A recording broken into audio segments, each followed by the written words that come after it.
Good evening, cyber friend. It's Mitty Man. Coming back at you again from Walker's Music.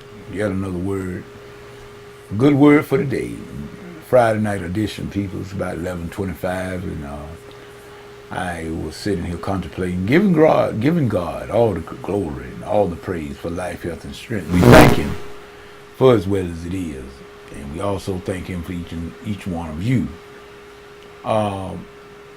As my title said, Black History Month. Matter of fact, I wasn't gonna do anything special for Black History just because of it said Black History Month. Month of February celebrate. In other words, they set aside the month of February, called that Black History Month. But to me, man, every day should be Black History Month, day, whatever it might be. We got some great, outstanding African Americans, past, present, and I do believe future, that's going to be recognized. And it's not robbery to give esteem to these ones that have fallen along the way. And I know the ones that we often think about are the ones that were most prominent in the public eye. We got people like Medgar Evers and Dr. Martin Luther King Jr. and Malcolm X, and matter of fact, we got Rosa Parks, our own Martin's wife, just recently, a few years ago, passed away, Coretta, and we got many others, people that lost their lives and for the cause. We got many that's still with us that was involved in the movement. That's what we call the movement, civil rights movement. But I'm just here tonight just to say something. I'm going to do something a little bit later on. I'm going to do something in commemoration for Black History Month.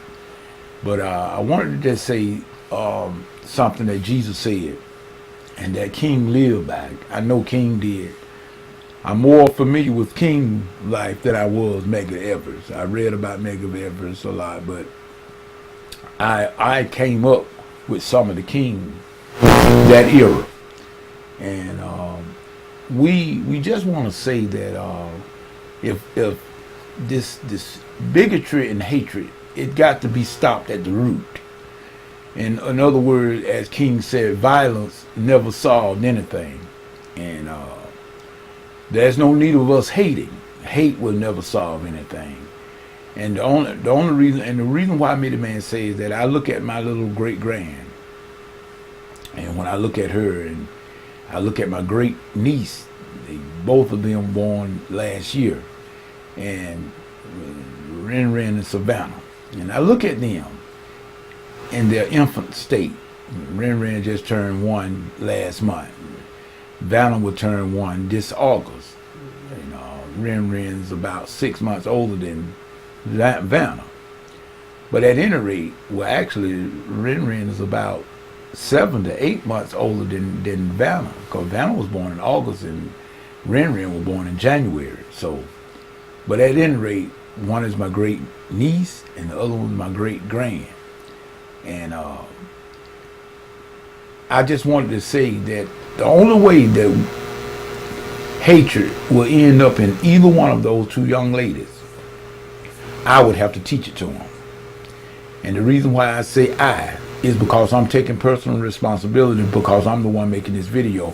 But the only way, in essence of what I'm saying is, the only way they will learn hate, they have to be taught it. The only way, I don't know why I'm having some issues here with this here. I think it's my radio control thing. But anyway, my wireless mic. But at any rate, what I am saying is, the only way we're going to stop hatred is at the root, at the source. We must stop teaching hatred. I don't care what race or nationality, whether it be a base black to a treble white, as King said once in one of his speeches so long ago.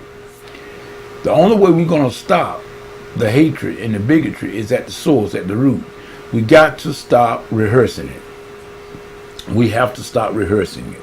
In other words, black families, you must stop teaching this hatred to the black generation. white families, you must stop also teaching the hatred and the bigotry that was once were. If we're going to ever get rid of it, that's the only way it's going to happen. We're going to have to stop rehearsing the past. Stop sitting your kids down telling them about this negative stuff, and if we let it die down and let it die out, it will stifle out. Now, I know I'm just talking. I know I'm just talking. That go to on both sides. We still going to have people that are going to yet continue to teach the negative.